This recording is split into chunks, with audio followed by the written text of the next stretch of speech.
مدن نينوى أسماء وأصول.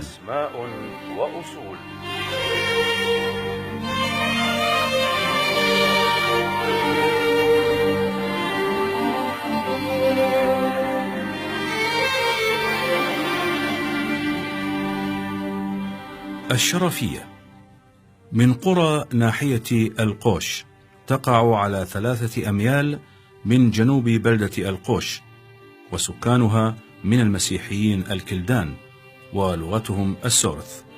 كانت هذه القرية سابقا من قرى اليزيدية، وما زال فيها حتى اليوم بقايا مزار لهم يقال له الشيخ شرف الدين، أحد أئمتهم الأقدمين، وقد عرفت القرية به.